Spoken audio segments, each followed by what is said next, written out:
அளவற்ற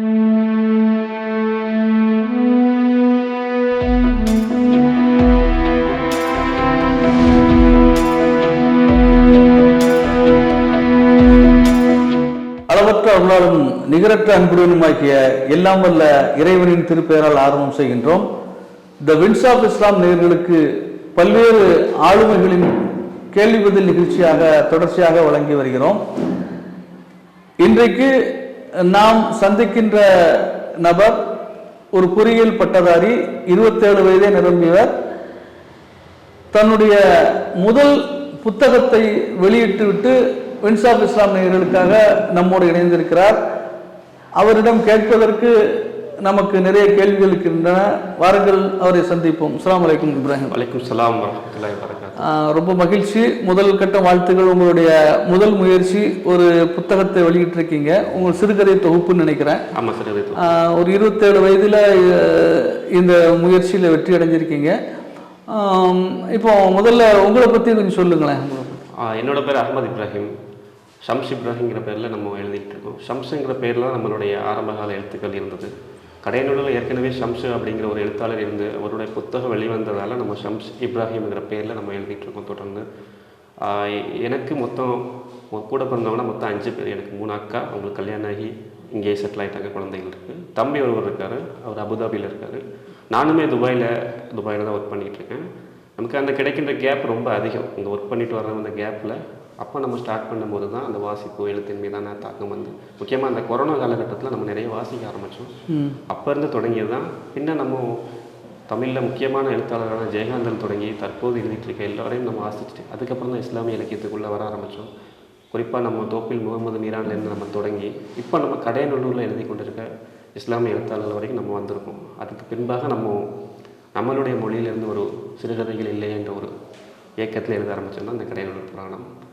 சரி, இப்போ கடையநல்லூர் புராணம்ங்கிற பேரில் ஒரு சிறுகதை தொகுப்பை வெளியிட்டிருக்கீங்க.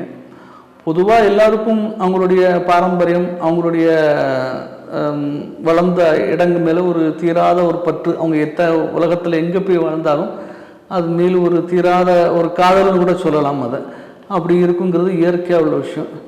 உங்களுக்கு 27 வயது தான் ஆகுது. அப்படி பார்க்க போனால் இது வந்து ஒரு வயதில் மூத்தவங்களுக்கு இந்த மாதிரி ஒரு உணர்வு வந்தால் பரவாயில்ல. உங்களுக்கு அந்த கடைநல்லூர் மேலே உங்கள் வாழ்ந்த பகுதியில் மேலே தீராத பற்று வர்றதை பற்றி உடைய ஏதாவது ஸ்பெசிஃபிக் ரீசன்ஸ் இருக்கா? சரிதான். நம்ம முதல்ல கடைநல்லூர் புராணம் நம்மளுடைய முதல் சிறுகதை நம்ம யோசிச்சே இல்லை. நம்ம வேறு கதைகள் எழுதி அதை நம்ம ரெடியும் பண்ணிட்டோம். ஆனால் நான் பார்த்த வரைக்கும் இலக்கியம் மட்டும் இல்லை, எந்த ஒரு துறையாக இருந்தாலும் அவங்க தன்னுடைய ஊரை விட்டுட்டு போயிட்டாங்கன்னா அவங்க வேறு ஒரு ஜேர்னலில் பயணப்பட்டுட்டு, உதாரணமாக சினிமாவே எடுத்தாலுமே அவங்க கடைசி கட்டத்தில் தன்னோட ஊருக்கு வராங்க. அப்படி இருக்கும்போது நானுமே அப்படி தான் யோசித்தேன். இன்னும் சொல்லப்போனால் நம்ம சுஜாதாவுடைய ஸ்ரீரங்கத்து தேவதைகள்ங்கிற கதைகள் அவருடைய ஆரம்ப காலத்தில் எழுதலை, அவரோட மத்திய காலத்தில் தான் எழுதினார். அதே போல் நானும் அப்படி தான் யோசித்தேன். ஆனால் வேண்டாம், நான் ஸ்டார்டிங்லேயே இங்கேருந்து போகணும். இங்கேருந்து வாசிக்கிற தொடங்குறவங்க நம்மளோட லாங்குவேஜ்லேருந்து வாசிக்கும் போது அவங்களுக்கு இன்னும் கொஞ்சம் பெட்டர் கிளாரிட்டி கிடைக்குங்கிறதுக்காக தான் நம்ம எழுத ஆரம்பித்தோம். அதுவும் மட்டும் இல்லாமல் என்னோடய பாலியத்தில் எனக்கு அடுத்ததாக தான் பள்ளிவாசல். ஸோ அப்படி இருக்கும்போது எனக்கு அந்த நினைவுகள் ரொம்ப ஜாஸ்தியாகவே இருக்கும். நம்ம ஸ்கூலும் பள்ளி இந்த ரெண்டை சுற்றி தான் இந்த கதைகளும் நகரும். அப்படிங்கிறதுனால அதுதான் என்னோட ரொம்ப தூண்டுகோலாக இருந்துச்சு. மட்டும் இல்லாமல் நம்ம வெளிநாட்டில் இருக்கோம் இல்லையா, நம்மளோட சிந்தனைகள் எல்லாமே இங்கே இருக்கும். அப்படிங்கிறதுனால இந்நேரத்தில் ஊரில் என்ன நடந்துகிட்ருக்கோம், இந்நேரத்தில் மழை பெஞ்சால் ஊரில் எப்படி இருக்கும், அந்த மாதிரியான தாக்கங்கள் தொடர்ந்து வந்ததுனால நம்ம எழுத ஆரம்பித்தோம். ஸோ அந்த வகையில் இந்த புத்தகம் வெளியாச்சு. உங்களுடைய எழுத்துக்கு முதல் படி நிச்சயமாக உங்களுடைய ஆழமான வாசிப்புகளாக தான் இருந்திருக்க வாய்ப்பு இருக்குது இல்லையா? கண்டிப்பாக. அது ஆனால் இது ஒரு சின்ன சேஞ்சஸ் என்ன அப்படின்னா, இதுக்கு முன்னால் நான் சினிமா பாடல்களில் இருந்து சில வரிகளை எழுதி நான் நோட்டில் எழுதி வைப்பேன் ஸ்கூல் படிக்கும் போது. அப்போ வந்து எனக்கு அந்த தமிழ் மீதான ஒரு ஆர்வம். வசனமா இல்லை பாடல்கள் இருந்த வரிகளை, கண்ணதாசனாக இருக்கட்டும், கவிப்பேரரசு, இலக்கியம் இல்லையாது. அது இலக்கியம். அது எந்த அளவுக்கு இலக்கியர்கள் மத்தியில் விமர்சிக்கப்படுதுன்னு நமக்கு தெரியல. ஆனால் சில வரிகள் பாப்பாவுமே சில வரிகள் கோட் பண்ணுவாங்க. அந்த வரிகள் நான் எழுதி வைக்கும்போது நமக்கு அது உத்வேகமாக இருக்கும். அதிலிருந்து நம்ம அப்படியே முத்துக்குமார் இருக்கார் இல்லையா, அவரோட தாக்கத்திலேருந்து நம்ம அப்படியே உள்ளே வந்தோம். இன்னும் சொல்லப்போனால் முத்துக்குமாரோட பையன் பேர் ஆதவன். ஓகே, ஆதவனை தான் நம்ம ஷம்ஸுங்கிற மாற்றி ஷம்ஸ் இப்ராஹிம் எழுத ஆரம்பிச்சோம். நமக்கு ஆதர்சமான எழுத்தாளர் தான் முத்துக்குமார். அப்போ அங்கே தொடங்கி இப்போ நம்ம ஊரில் எழுதிட்டு இருக்க எழுத்தாளர் வரைக்கும் நம்ம வந்துட்டோம். ஸோ அந்த வகையில் அப்படி தான் நம்மளுடைய பயணங்கள் இருந்தது. ஸோ சினிமா துறையில் இருந்து அந்த பாடல்கள் ஆரம்பித்து இப்போ நம்ம எழுத்துறையில் சிறுகதைகள் வரையும் வந்திருக்கோம். ஸோ அது மட்டும் இல்லை, நீங்கள் சொல்கிறது சரி தான், வாசிப்பு இல்லாமல் எழுத முடியாது. வாசிப்பு அதுக்கப்புறம் முக்கியமாக அந்த கொரோனா காலகட்டத்தில் நமக்கு ரொம்ப அதிகமாகவே வாசித்தோம். என்னுடைய சாச்சி பையன் ஒருத்தர் அங்கே இருக்கார், அவர் பேருமே இப்ராஹிம் தான். அவர் பேர் சேகனா இப்ராஹிம். உங்களுக்கு கேள்விப்பட்டிருப்பீங்க. அந்த துபாய் பொறுத்த வரைக்கும் 8 பேரை கொண்ட அந்த ஒரு சின்ன அறையிலையுமே அவங்க வீட்டில் அவங்களுடைய ரூமில் 7-8 புக்கு இருக்கும். அப்படி நம்ம ஸ்டார்ட் ஆகி நம்ம இந்த அளவுக்கு வந்திருக்கோம். ஸோ அங்கேருந்து வாசிப்புக்கு வந்து யாராவது உங்கள் பாலிய பருவத்தை எத்தனை வயசுலேருந்து வாசிக்க ஆரம்பிச்சிங்க? உங்களுக்கு அந்த வாசிப்பு மீது ஒரு ஈடுபாடை ஏற்படுத்துனது என்ன சம்பவமும் நபர்கள் யார் இருந்தால் அதை பற்றி எங்கள் நேரில் சொல்லுங்கள். நபர்கள்னு சொல்ல முடியாது, எனக்கு தமிழ் மேலே ஒரு ஈர்ப்பு முன்னேறந்தே இருந்தது. அது கம்பராமாயணத்தில் ஆரம்பித்தது கூட இருக்கலாம் 6th படிக்கும்போது. இன்னும் சொல்லப்போனால் நான் 10ஆம் முடித்து வெளியில் வரும்போது அந்த சப்ஜெக்டில் தமிழில் குறிப்பிட்ட டாப்பில் இருப்பாங்க தெரியுமா, இத்தனை மார்க், அதில் நானும் இருந்தேன். தமிழில் மட்டும், மற்ற சப்ஜெக்டில் இல்லை, தமிழில் நான். ஏன்னா அப்போ வந்து எனக்கு தமிழ் மீதான ஒரு ஈர்ப்பு. அதுவும் இல்லாமல் நான் வாசிக்கிறதும் சரி படிக்கிறதும் சரி வேகமாக வாசிச்சிருவேன். அப்போ வந்து எனக்கு தமிழ் மீதான ஈர்ப்புகள் இருந்துச்சு. வாசிப்பு அப்படிங்கிறது நம்ம துபாய் போனதுக்கப்புறம் அங்கே மக்களை பார்த்ததுக்கப்புறமா அது மீதான ஈர்ப்பு வந்துச்சு.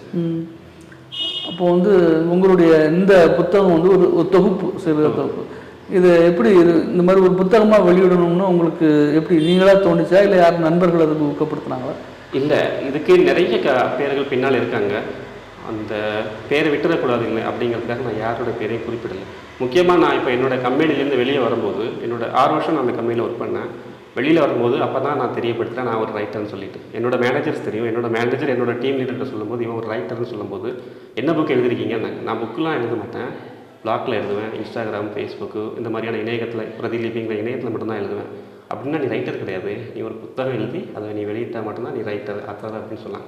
அப்போ நம்ம ஆங்கிலத்தில் தான் எழுதிட்டு இருந்தோம். ஆங்கிலத்தில் ஒரு சிறிய கதையில் எழுதணும், இல்லை ஊருக்கு வந்தாச்சு ஊர்லேருந்து எழுதணும். அதனால் அவங்க கொடுத்த ஒரு சின்ன ஒரு இது வந்து தான் நம்ம எழுதிட்டோம்.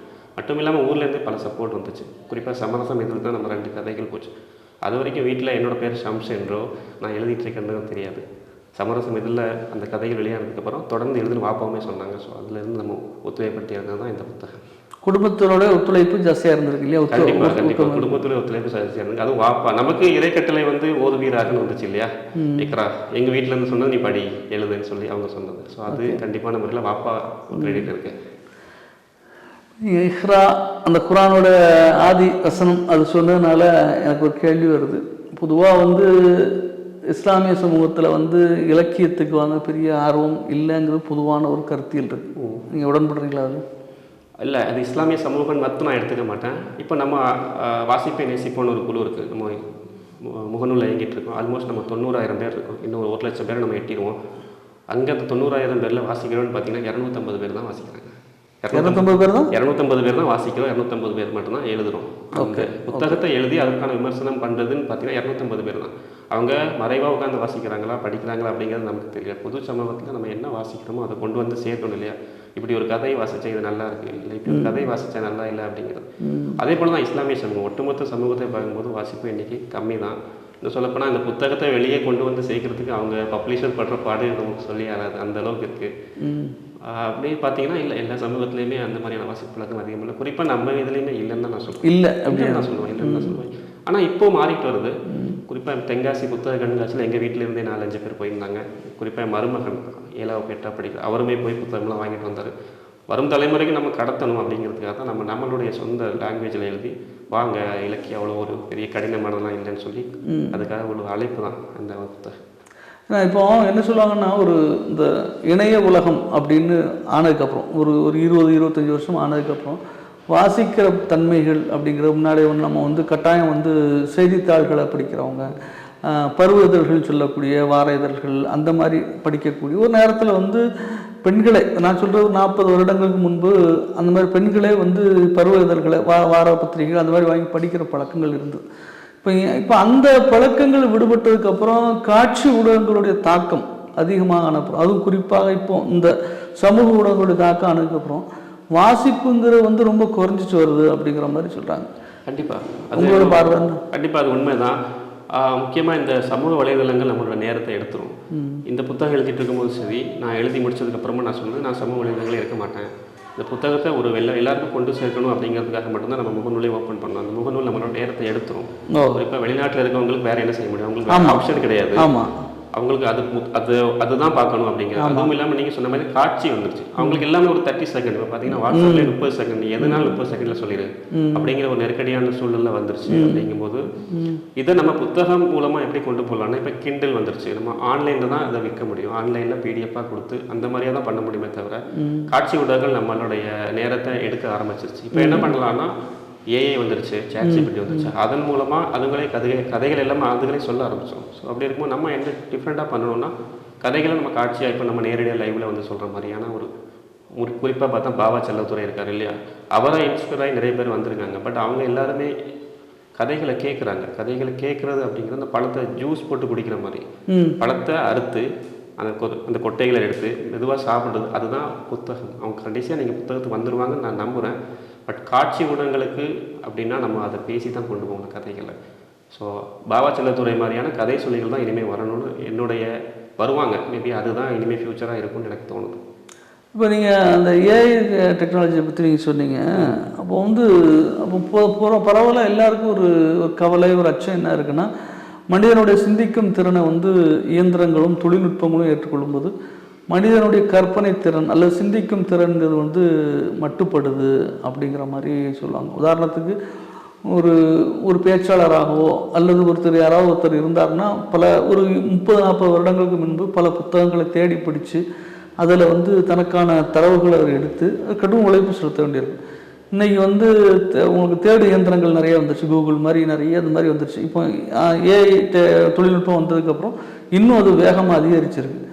அப்போ வந்து ஒரு குறிப்பிட்ட ஒரு விஷயங்களை மட்டும்தானே ஒரு மனிதர்கள் படிக்க முடியும். அப்போ வந்து இந்த தேடுதல், அந்த வாசிப்புங்கிறது நிச்சயமாக குறைஞ்சானா போகுது. மனிதனோட உழைப்பு வந்து இயந்திரங்கள் பண்ணும்போது அதனுடைய இந்த கற்பனை சக்தி அப்படிங்கிறது வந்து அடிபட்டு போயிடுது தானே. அது உண்மைதான். ஏஐ வந்ததுக்கப்புறம் ஏற்கனவே சொன்ன மாதிரி அதுகே கதைகளை ஆரம்பிச்சு, நம்ம அதுக்கான ப்ராம்ப்ட் கொடுத்தா போதும், அந்த கதைகளை அதுகே செய்ய ஆரம்பிச்சிருது. பட் அதுலேருந்து ஒரு சின்ன வித்தியாசம் என்னன்னா, if there is no artist there is not art. So artist இல்லாமல் வர்றது எதுவுமே நம்ம அந்த ஆர்ட்டாக எடுத்துக்க முடியாது. இப்போ நம்ம இந்த புத்தகம் வெளியிடும் போதுமே ஒவ்வொரு புத்தகத்துக்கும் நம்ம வந்து ஒரு இமேஜ் அட்டாச் பண்ணணும், அது ஏஐ மூலமாக பண்ணணும்னு நம்ம பேசியிருந்தோம். அப்புறம் நான் சொன்னேன், இல்லை யாராவது ஒரு ஓவியர் இருந்தாங்கன்னா ஓவியர் வச்சு நம்ம வரைஞ்சி கொண்டு போகிறது தான் பெட்டர். ஏஐ பண்ணும், ஏஐ என் வேலையை எளிதாக்கி கொடுக்குற வரைக்கும் நான் அதை ஏற்றுப்பேன். அதை வந்து நீ என்ன பழமைவாதி என்றோ எப்படி வேணால் சொல்லுங்க, ஏஐ என் வேலையை எளிதாக்கி கொடுத்தா நான் அதை அக்செப்ட் பண்ணிப்பேன். என் வேலையை மொத்தமாக எடுத்துக்குதுங்கும் போது அதால் நான் யோசிக்கிறதுல கொடுக்க முடியாதுங்கிறது என்னுடைய நிலைப்பாடு. சரி, இப்போ வந்து உங்களுடைய இப்போ ரொம்ப ஒரு இளவயது நபராக தான் இருக்கீங்க. உங்களுடைய எதிர்கால திட்டங்கள் இல்லை அல்லது உங்களுடைய இலக்கு என்ன? பொதுவாக நான் அந்த இலக்குகள் அப்படிங்கும்போது நான் ஒரு வருஷத்துக்கு அல்லது 2 வருஷத்துக்கு ஒன்று தான் வைப்பேன். இந்த வருஷம் நம்ம இதை முடிக்கணும். ஸோ இது வந்து கடையநல்லூர் புராணம்ங்கிறது நம்ம போன வருஷமே தொடங்கிட்டோம். ஆல்மோஸ்ட் 1.5 இயர்ஸ்க்கு அப்புறம் இது வந்திருக்கும். இதுக்கு அடுத்த இலக்கியம் நோக்கினா வேற ஒரு சிறுகதைகள் அல்லது வேற ஒரு நாவல் இருக்குது, என்னோட பேக்கில் இருக்குது. ஸோ அது நம்ம பண்ணணும் அப்படிங்கிறது எதிர்கால இலக்கு. அப்படிங்கும்போது நான் இது இலக்கியத்துக்குள்ளே வந்ததுக்கு அப்புறமா தான் தெரியும். இன்றைக்கி நீங்கள் பார்த்துருப்பீங்க, சாகித்ய அகாடமி விருது வந்திருக்கு, திருநெல்வேலி சார்ந்த ஒருத்தருக்கு வந்திருக்கு. அது ரொம்ப சந்தோஷம். நான் என்ன நினைக்கிறேன்னா, அப்படியே திருநெல்வேலி, தென்காசி, அப்படியே கடையநல்லூருக்குள்ளே அந்த இது வந்துடணும். ஒன்றும் நம்ம மூலமாகவோ அல்லது நம்ம ஊரை சேர்ந்தவங்க வரும்போது அது ரொம்ப ஹாப்பியாக இருக்கும். அதுதான் நம்மளோட நிர்மல் புரஸ்கார்லாம் சொல்லுவாங்க. அதானே யுவ புரஸ்காரங்கிறது நம்ம இளம் எழுத்தாளர்கள், பெரியவங்களுக்கு வந்து சாகித்ய அகாடமி வாங்குற அளவுக்கான எழுத்தாளர்கள் உள்ளே இருக்காங்க. நான் அவங்க வெளியே தெரியாமே போயிட்டாங்கிறது ரொம்ப வருத்தப்பட வேண்டிய விஷயமா தான் இருக்குது. அதாவது நிறைய பேருக்கு இந்த வாய்ப்புகள் கிடைக்கல இல்லையா? நிறைய பேருக்கு இப்போ கடையநல்லூரை பொறுத்த வரைக்கும் நீங்கள் என்னன்னாலும் வாங்கிடலாம். கடையநல்லூரை பொறுத்த வரைக்கும் புத்தகம் ஒரு 150 ரூபாய்க்கு புத்தகம் வாங்குற அளவுக்கு ஏழைகள் இப்போ எல்லாருமே வந்து ஒரு மேற்படிப்பு வரையே போயிட்டாங்க. ஆல்மோஸ்ட் டாக்டரேட் பண்ணுற அளவுக்கு இல்லை அதுக்கு மேலுள்ள படிக்கிறாங்க. ரஷ்யா போய் படிக்கிற அளவுக்குலாம் இருந்தாங்க. நம்மளோட பொருளாதாரங்கள் மாறிடுச்சு. இவங்க என்ன பண்ணுறாங்க, அது குறையா இல்லை. இப்போ எல்லாருடைய தாக்கமும் அப்படி தான். என்னன்னா, வேலை செய்கிறோம், சம்பாதிக்கிறோம், அவ்வளோதான். அதை தாண்டி வேற என்ன இருக்குது? இப்போ லிட்ரேச்சர் நம்ம புத்தகம் போடுறோம், மிஞ்சி போனால் 100 புத்தகம் விற்றோம்னா நமக்கு ஒரு 1000 ரூபா ராயல்ட்டி கிடைக்கும். அந்த 1000 ரூபா துபாயில் வேலை செஞ்சால் உங்களுக்கு 6 நாள் சம்பளம். ஆமாம். ஸோ அதுக்காக இவ்வளோ நாள் உழைக்கணுமாங்கிறான ஒரு கேள்வி. ஸோ நான் என்ன சொல்கிறேன்னா, நம்மளுடைய பண்பாடும் நம்மளுடைய சமூகத்துடைய அந்த நிலைப்பாடும் அழிச்சிட்டே வராங்க. ஒரு சைட்லேருந்து அழிச்சிட்டே வராங்க. நம்ம என்ன பண்ணணும், அவங்க சைட்லேருந்து நம்ம திரும்ப எழுதிட்டே வரணும். அதுக்காக தான் நம்ம வந்தோம். அதுதான் நம்ம ஆவணப்படுத்துகிற இதுதான். இப்போ நீங்கள் சொன்ன மாதிரி இப்போ காட்சிக்கு எல்லோரும் மாறிட்டாங்கும் போது அந்த எதிர்கால திட்டம் என்னென்னு கேட்டிங்க தெரியுமா? ஒரு ஒரு ஷார்ட் ஃபிலிம் மாதிரியோ அல்லது ஒரு ஆவணப்படம் மாதிரியோ கடைநல்லூரில் என்ன நடந்துச்சு, என்ன மாதிரியான மாற்றங்கள் வருதுங்கிறது நம்ம பதிவு பண்ணணும், நம்ம ஆசைப்படுறோம். அதுவும் இல்லாமல் ஒவ்வொரு 10 வருஷத்துக்குமே ஜென்ரேஷன் மாறிடுது. இந்த மாதிரி இல்லை, 50 வருஷம்லாம் தாங்காது, 10 வருஷத்தில் மாறிடுது. ஸோ அந்த ஜென்ரேஷனை நான் என்னுடைய 90லேருந்து 2000லேருந்து 2010 வரையும் நான் எழுதிட்டேன். இனி வரவங்க 2010லேருந்து 2020 ஒவ்வொரு 10 வருஷம் நம்ம எழுதி வச்சா தான் அது போய் சேரும் மக்களிடையே. ஸோ அதுதான் நம்மளுடைய நோக்கமாகவும் இருக்குது. இப்போ உங்களை போகிற எழுதணும்னு இப்போ நிச்சயமாக ஒரு நம்பிக்கை விதைச்சிருக்கீங்க. அப்போ ஒரு 27 வயதால் ஒரு புத்தகங்கள் வெளியிடுற அளவுக்கு நம்மளால் ஒரு வளர முடியும்னு சொல்லி இப்போ சின்ன சின்ன இப்போ வளர்ந்து வராங்க. இப்போ அடுத்து அப்படி வரணும்னு நினைக்கிறவங்களுக்கு உங்களுடைய ஆலோசனை, உங்களுடைய அறிவுரைங்கிறது என்னவா? இலக்கியத்தை பற்றி மட்டும் கேட்குறீங்க? பொதுவாக இலக்கியம் இந்த மாதிரி எழுத்துத்துறைனே வச்சுக்கிடுவாங்க. இலக்கியம் மட்டும் நம்ம அந்த சிறு வட்டத்தை போட்டுக்கிட வேண்டாம். பொதுவாக வர்றவங்களுக்கு வந்து இந்த மாதிரி இந்த எழுத்துத்துறை அப்படின்னு வர்றவங்களுக்கு வந்து பொதுவாக நான் இப்போ 27 வயசில் எழுதியிருக்கேன் இல்லையா. நேற்று என்னோடய பள்ளி தார்சலாம் பள்ளியில் எனக்கான ஒரு விழா நடத்தினாங்க. அதுக்கு முன்னாடி நம்ம வெளியீட்டு விழாவிலையுமே சொன்னாங்க, இவ்வளோ குறைந்த வயதில் நீங்கள் வந்துட்டீங்கன்னு சொல்லிட்டு. கடைநல்லூரில் இவ்வளோ குறைந்த வயதில் வந்துட்டீங்க. எனக்கு முன்னாடி இருப்பாங்க, பட் எனக்கு தெரியல எத்தனை வயசில் வந்தாங்கன்னு சொல்லிட்டு. பட் நான் அந்த விழாவில் சொல்ல மறந்த ஒன்று என்னென்னா, 27 வயசுங்கிறது நான் ரொம்ப தாமதமாக தான் வந்தேன். ஜெயமோகன் 19 வயசில் ரப்பர் அப்படிங்கிற ஒரு நாவல் எழுதியிருக்காரு. இன்னும் வரைக்கும் அந்த காலத்தால் எல்லாராலும் மதிக்கப்படுது. அவர் எழுதிய வயசு 19. அவர் என்னதான் ஒரு மாற்று மதத்தை சார்ந்தவராக இருந்தாலும் அவரால் 19 வயசில் செய்ய முடியறதை நம்மளால் ஏன் செய்ய முடியல? கொஞ்சம் யோசிச்சு பார்த்தீங்கன்னா அவங்களே விட பொருளாதாரம் நமக்கு ரொம்பவே சேஞ்ச் ஆகிருக்கு. எல்லாருமே வெளிநாட்டு துட்டுன்னு சொல்லுவாங்க, சும்மா இதெல்லாம் சொல்லுவாங்க, எல்லாம் வெளிநாட்டு திருகம் தினாருன்னு வருது இல்லையா. ஸோ அப்படி இருக்கும்போது நம்மளால் முடியாது இல்லை. 15 வயசுலேயே உங்களால் பெட்டர் நாவலை கடைநல்லூர்லேருந்து கொடுக்க முடியும். அது முக்கியமாக இஸ்லாமிய சமூகத்துலேருந்து கொடுக்க முடியும். யார் யார் நம்மளை அழிச்சிட்டு இருக்காங்களோ நம்மளுடைய வரலாறு அழிக்கப்பட்ட மாற்றி எழுதி நம்ம கொண்டு கொடுக்கலாம். அதுக்கு வயது அப்படிங்கிறது அதை நான் அக்செப்ட் பண்ணிக்கல. எங்கேயுமே நான் சொல்ல குறைந்த வயதுன்னு சொல்லாதீங்க. 27 நான் 2 வருஷம் லேட் ஆகிட்டேன், நான் 22லேயே வர வேண்டியது அந்த மாதிரியான ஒரு இது தான். உத்வேகம் அவங்களுக்கு என்ன கொடுக்கணும் அப்படின்னா தொடர்ந்து முயற்சி செய்யணும். அது வாசிப்புனா கண்டிப்பாக நீங்கள் படிக்காமல் எதுவுமே எழுத முடியாது. அப்புறம் அந்த அவதானிப்புகள் சின்ன சின்ன விஷயத்தை நம்ம நோட் பண்ணணும். அப்புறம் கேட்குறது தெரிஞ்சு கொஞ்சம் இம்ப்ரூவ் பண்ணணும். முக்கியமாக சொல்லணும்னா வாசிக்கணும். இப்போ நாம் வந்து இந்த புத்தகம் எழுதுறதுக்கு முன்னால் கிட்டத்தட்ட ஒரு 100 புக்கு நம்ம வாசிச்சிருக்கோம். அதுக்கப்புறம் நம்ம எழுத பேனாவிலே கை வச்சிருக்கோம். ஸோ அந்த மாதிரி அதே மாதிரி குறைந்த ஒரு ஷார்ட் டைமில் வந்துடக்கூடாதுங்கிறதுல ரொம்ப கவனமாக இருந்தோம். இந்த புத்தகம் எழுதுறதுக்கு நமக்கு 1 வருஷத்துக்கு மேலே ஆயிடுச்சு. தொடர்ந்து வாசிக்கணும். இப்போ நானுமே பெரிய லெவல் லிட்ரேச்சர் வாங்கலை, பட் நான் சந்திக்கிற பெரிய ஆட்கள் எல்லாருமே சொல்கிறது தொடர்ந்து வாசிங்க. கண்டிப்பான முறையில் நான் தொடர்ந்து வாசிப்பேன். ஏன்னா இன்னும் இப்போ தான் நான் கடைநல்லூருக்கு அமீனுக்கும் சேன் இப்ராஹிமுக்கும் வந்திருக்கேன். இது போக எனக்கு தெரியாத ரைட்டர்ஸ் உள்ள நிறைய பேர் இருக்காங்க. உடவன் குட்டின்னு ஒரு ரைட்டர் இருக்காரு, அவரே எனக்கு இப்போ தான் தெரியும். ஷம்ஸ்ன்னு சொல்லிட்டு ஒரு கவிஞர் இருக்காங்க. அவங்கெல்லாம் நான் இன்னும் நெருங்கலை. ஸோ போனதுக்கப்புறம் இன்னும் ப்ராடாக நம்ம திங்க் பண்ணும்போது தான் புது புது வார்த்தைகள் கிடைக்கும். நேற்று நம்ம கலாப்பிரியா மீட் பண்ண போயிருந்தோம். உங்களுக்கு தெரிய இடைகாலில் இருக்காரு, அவர் இந்த வயசில் எழுதிட்டு இருக்காரு. அப்படிங்கும்போது ரொம்ப சந்தோஷமான செய்தி. ஸோ தொடர்ந்து நம்ம வாசிக்கணுங்கிறது தான் என்னுடைய அந்த ஒரு ஊக்குவிப்புன்னு கேட்டிங்க இல்லையா, அது தொடர்ந்து வாசிக்கணும். அதுதான் என்னுடைய விருப்பம். நிச்சயமாக உங்களுடைய அனுபவங்களை குறைந்த எதுனாலுமே ஒரு பரந்துபட்ட அனுபவங்கள், உங்களுடைய வாசிப்பு தான் உங்களுடைய உங்களுடைய இதுக்கு வாசகராக இருந்ததுனால தான் உங்களால் என்ன இன்டேக் பண்ணுறோமோ அதுதான் வந்து வர முடிஞ்சதுங்கிற ஒரு சரியான மெசேஜை வந்து இளைஞர்களுக்கு யுவதிகளுக்கு நீங்கள் சொல்லியிருக்கீங்க.